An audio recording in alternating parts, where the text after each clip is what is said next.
Okay, the second half of chapter 15. As much time as Byron started spending on the couch, I thought I was going to have to make room for a bed for him in the world-famous Watson Pet Hospital.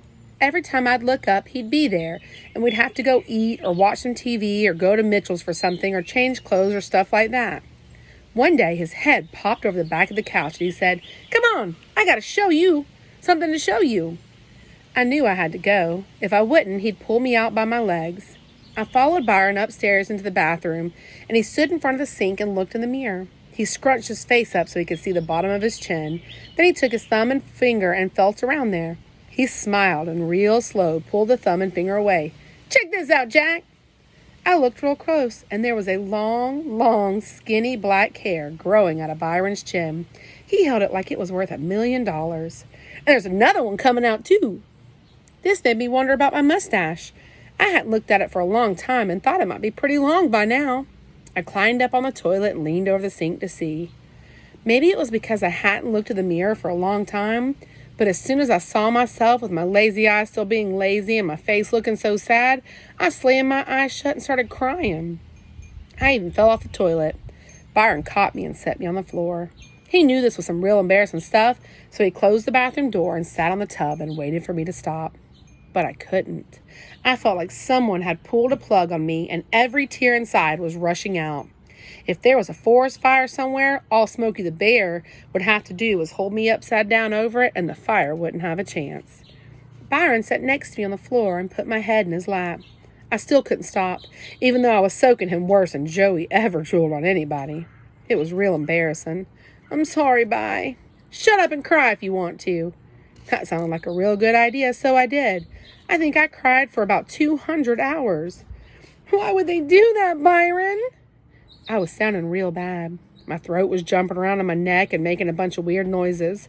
"Why would they hurt some little kids like that?" He waited a long time before he answered. "I don't know, Kenny. Mom and Dad said they can't help themselves. They did it because they're sick. But I don't know. I ain't ever heard of no sickness that makes you kill little girls just because you don't want them in your school. I don't think they're sick at all. I think they just let hate eat them up and turn them into monsters. But it's okay now. They can't hurt you here. It's all right." My Adam's apple felt like it was going to blow a hole in my throat, but I said, "I did go to the church, Bye. I saw what happened. I saw those little girls. I thought Joey got killed too." "We all did, Kenny. There ain't nothing wrong with being sad or scared about that. I'm sad about it too. I got real scared too. But, man, no one's going to hurt you here, Kenny. But Bye." I tried to think of how to say it. "I'm not scared. I'm just real ashamed of myself." That was it. That was the main thing I'd finally found out from being a patient in the world-famous Watson Pet Hospital. "Kenny, you ain't got nothing to be ashamed of." "But you don't know what happened, Byron. You don't know what I did." "Man, everybody cried. Mama was crying. Dad was scared. He cried too. That was some real scary stuff. That was some real sad stuff." He still didn't understand. "Byron, I left Joey. I thought the wool-poo had her, and instead of fighting him like you did, I left. I ran from him. How come you were brave enough to fight him, and all I could do was run? All I could say was a shoe, a stupid ripped-up shoe." I couldn't stop crying. "Aw, man, you ain't gonna start talking that wool-poo mess again, are you? I told you the wool-poo was some made-up garbage. I told you the only one I was fighting in the water was your stupid little behind. Wasn't no one in that water but you and me."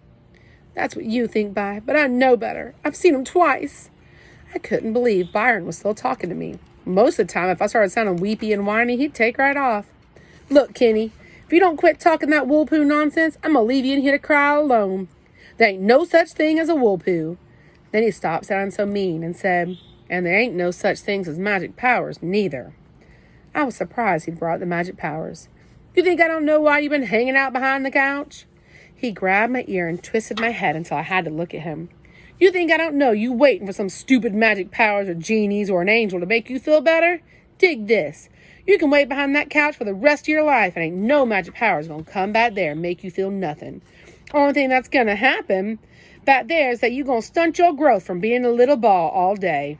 He pulled my ear to make sure I was listening. "If you've been spending so much time thinking about you didn't save Joey, why don't you stop and think about why she wasn't in that church? Why don't you spend some time thinking about who it was that led her away?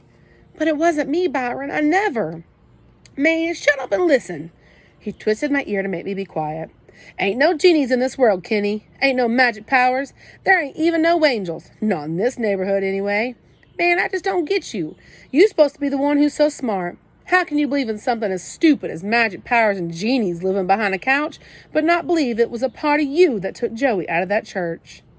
Byron started throwing me curveballs.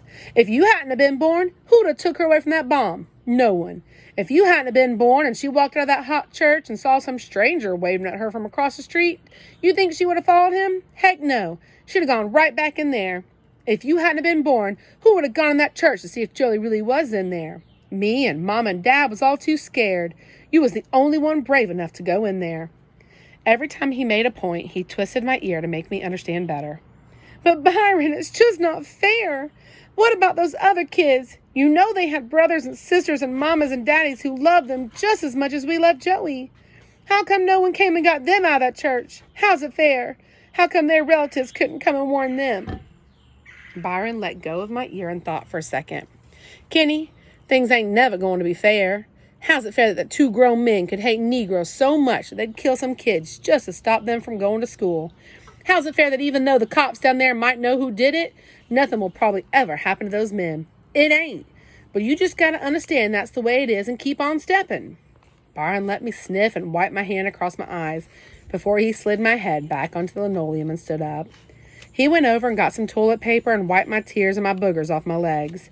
Then he let a couple of sheets of toilet paper float down and land on me and said, Blow your nose. Wash your face. You've been behind that couch long enough. It's about time you cut this mess out. Mama and Dad begin to think your little behind is seriously on the blink. Today is the day you check out of the world-famous Watson Pet Hospital. Don't let me catch you back there no more. You ain't got no cause to be ashamed or scared of nothing. You smart enough to figure this one out yourself. Besides, you getting the word from the top dog itself. You gonna be all right, baby bruh. I swear for God. He walked over to the mirror and scrunched his face up so he could look at his chin again. Then used his thumb and finger to pull that long, skinny black hair out a little bit. He let the hair go, smiled at himself, and ran his hands along his head like he was brushing his hair. Shoot, he said. I sure wish someone would come clean and tell me who my real folks was. There just ain't no way in heck two people as ugly as your mom and daddy could ever have a child as fine as me. He blew himself a kiss in the mirror, then left the bathroom. Before he shut the door, I could see that Mama and Dad and Joey were standing there in a little knot, trying not to let me know they were eavesdropping. Mama whispered, What's going on, Bi? Why was Kenny crying like that? Is he okay? He told her, Kenny's gonna be cool. He's related to me, ain't he? Byron Watson, how many times I'm going to have to tell you about saying ain't? Some of the time it's hard to figure Byron out. He was very right about some things, and he was very wrong about some things. He was very wrong when he said the wool poo was something he'd made up. If he'd ever had his ankle grabbed by it, he'd know it was real. If he'd seen the way it was crouched down, crawling around the dust and smoke of the church in Birmingham, he'd know it wasn't some made-up garbage. If he'd ever seen those horrible toes, he'd know the wool poo was as serious as a heart attack. He was also very wrong about there not being anything like magic powers or genies or angels. Maybe those weren't the things that could make a run-over dog walk without wobbling, but they were out there. Maybe they were in the way your father smiled at you even after you'd messed up something real bad. Maybe they were in the way you understood that your mama wasn't trying to make you the laughing stock of the whole school when she'd call you over in front of a bunch of your friends and you spit on her fingers to wipe the sleep out of your eyes. Maybe it was magic powers that let you know she was just being mama. Maybe they were the reason that you really didn't care when the kids would say, Yuck, you let your mama slob on you. And you had to say, Shut up, that's my mama. We got the same germs. Maybe they were genies in the way your sister would throw a stupid tea party for you, and you had fun even though it was kind of embarrassing to sit at a little table and sip water out of plastic teacups. Maybe there were magic powers hiding in the way your older brother made all the worst thugs in the neighborhood play basketball with you even though you double dribbled every time they threw you the ball. And I'm sure there was an angel in Birmingham when Grandma Sands wrapped her little arms around all of the weird Watsons and said, My family, my beautiful, beautiful family.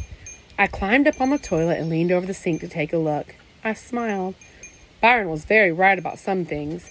He was very right when he said I was too smart to believe magic powers lived behind the couch. He also knew what he was talking about when he said I was going to be all right. Joetta banged on the bathroom door. Kenny, Byron said you're feeling much better now. If that's right, come on out. I gotta go to the bathroom real bad. She said real like it had a million letters in it. Some of the time I wondered if there really was something wrong with me. A few minutes ago, I'd been crying on the floor like a kindergarten baby, and now I was looking in the mirror laughing. I blew my nose and splashed a little water in my face because I wanted to go out. Besides, I had to think of a way to get at least half of my dinosaurs back from Rufus. Come on in, Joey. The end.